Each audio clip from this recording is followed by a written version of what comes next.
Huh. Weird. Gorlak swiveled one of his eye stalks toward the biped that spoke. It was a human, one of the more recent members of the Galactic Collective.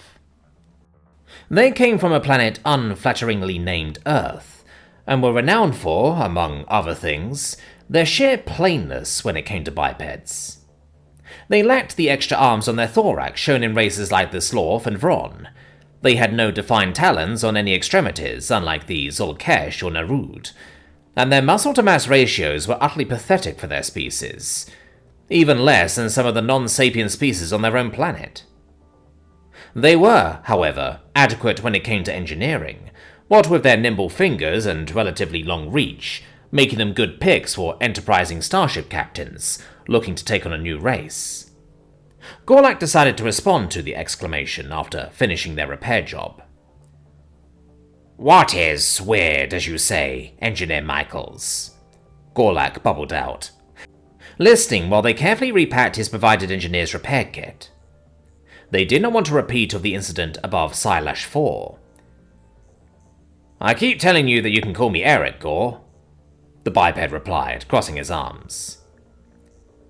Gorlak repressed the instinctual rage of the biped. "And I keep telling you that I am named Gorlak, Engineer First Class of Cade Akol." Sorry, I know," said Engineer Michaels, as he raised and lowered his arms, making the human gesture for reconciliation. It's still difficult to remember what customs apply to which member races. Gorlak breathed hard through its upper breathing holes in a gesture of acceptance, although the human likely heard it as snorting. "Acceptable. Now, what is this weird thing you smell?" "Oh, yeah," Engineer Michaels remembers and continues. "What I found weird was that I thought I smelled Petrichor back there." Gorlak takes a minute to process that revelation, and then replies, "What is this Petrichor you speak of? It is not in my language packs." "Huh? Oh, right, yeah. It is a colloquialism, so it probably wasn't included," says Engineer Michaels, as he rubs at his neck area. "I don't know where it came from, but it's the word used to describe the smell after a rainstorm." The implication that humans might not have included some words in their language packs is overshadowed by the implications of what Michaels said. "Impossible," glorped out Gorlak, while their upper limbs rubbed against each other in a show of thought. "There is no way that water could be in that particular room, except in the case of the noticeable damage to several ship systems." "I don't know what to tell you," replied Engineer Michaels with a movement of his shoulders. A quick silent search suggests it is a shrug, some form of gesture of incomprehension.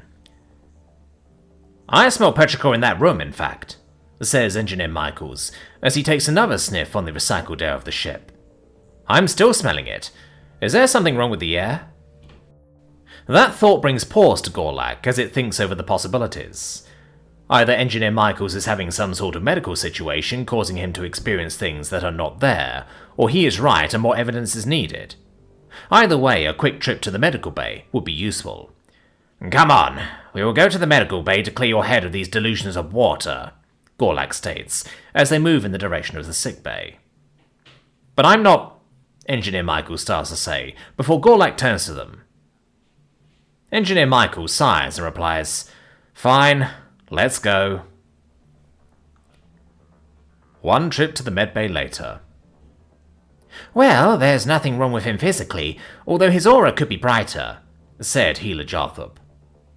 Jarthup was a Hurlian, one of several species that had become dominant on their home planets by having the fortune to evolve biological psionics. While psionics were significantly more common since the development of technological psionics, those races that had grown with it had a better handle on the power. "I'm fine.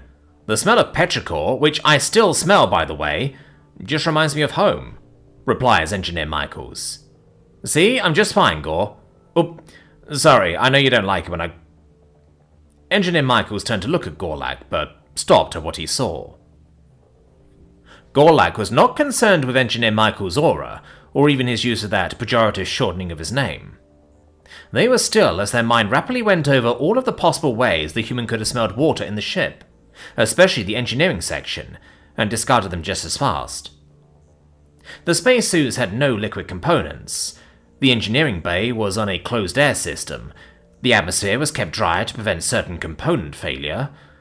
More and more facts ran through the head of Gorlak as they tried to find the point that could help avert the impending catastrophe. They quickly spun to look at the human, who shifted back in shock at the wide, dilated eye and shivering that Gorlak displayed. "I require your senses," Gorlak bubbled out in rapid fashion. "You will lead me to where you smell the most rain in the engineering section, while I have the captain emergency stop the ship. We go." Gorlak grabbed Engineer Michaels and moved back towards the engineering section, while communicating with the captain. "Gorlak, what is going—" shouts the human, as he stumbles due to the speed at which they are moving. "Not now, Eric. Busy," garbles Gorlak, as the call to the captain goes through. "This is Captain Orsbeck. What's the situation?" says the captain in a solemn voice. "Engineer First Class Gorlak. Emergency stop code Frill Dort Eret Kolf Kolf Fetnar. Water in engine room detected. Repeat, water in engine room detected. We'll wait for signal before attempting fix," Gorlak rapidly says to the captain. As the emergency code is finished being voiced, a red alert notice blares over the speakers, and the ship shudders as it stops accelerating. Power is diverted away from the engines, and lights going toward the engineering section dim to emergency power mode. "All power diverted from engineering bay and reduced in nearest sections. This comm channel is now being shared to all parties that could assist until the situation is resolved. Tell me what happened," Captain Orsbeck replies in a serious tone. Gorlak explains the situation, bringing in Engineer Michaels to explain his part in the situation. As the two talk, with Engineer Michaels now included, as well as several others, Engineer Michaels briefly mutes his mic to say to himself, "Well, shit. This'll be a hassle, won't it?" 4 Earth days later. It took the combined effort of 5 of the 6 engineering teams, and a fourth of the remaining 3 personnel on the ship, to finally track down the problem. "It was a combination of problems that had been happening for a long time, and could have taken out the whole ship within the next month," explained Lead Engineer Muntz at the meeting of the senior bridge crew.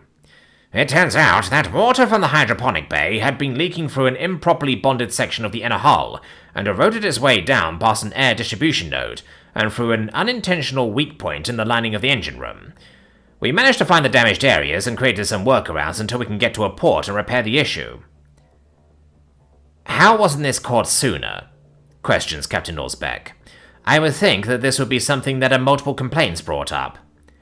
"Funnily enough, there were," says Lead Engineer Muntz, "but they were all handled by the individual departments internally, so nothing was flagged as being a more significant issue. At least not enough to actually call in maintenance." The captain sighs and rubs at his cybernetic shoulder. The remaining flesh of his arm is always known to ache when he gets too stressed. "This won't be an issue any longer, I take it?" questions the captain. "No, sir. The policy has been changed to show that all changes made to the ship, no matter how minor, will be logged automatically. This should not be an issue in the future." "Well, that's something at least. Now then," says the captain, as he looks at Engineers Gorlak and Michaels. "How did you notice the smell of water in the first place, Engineer—" "Michaels, sir," replies Engineer Michaels. "Michaels, then. How did you do it? To the best of my knowledge, humans are not known for having exceptional sensory capabilities. Why was this the exception?" "I took the liberty of looking that up, Captain," interjects Gorlak. "The human body, while possessing inferior sensory organs in relation to their spot on the food chain, do still retain some semblances of their more primitive ancestors. Among those adaptations is the ability to rapidly and accurately sense the presence of a chemical compound they call geosmin. They are able to sense it in the air at a consistency of less than 4 parts per billion." "And this is important how?" questions the captain with a raised brow ridge. "The chemical geosmin appears naturally as a byproduct on their world when dry ground is rained on," explains Gorlak, waving a pseudopod at an image being displayed of the chemical formula in question. "In modern galactic collective ships, geosmin would be waste produced from the hydroponic bays and some other niche uses."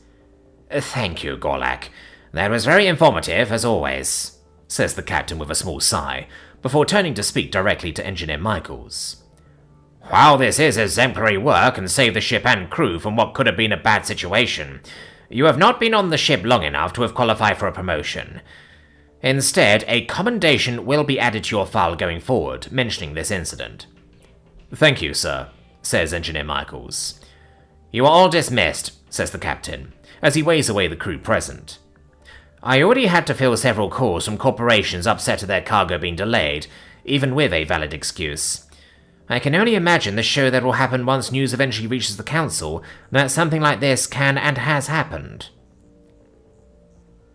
As the crew all file out, Engineer Michaels looks at Gorlak and finally asks the question that's been bugging him for days now.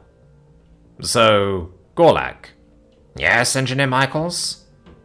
Why was it such a bad thing that there was water getting into the engine room?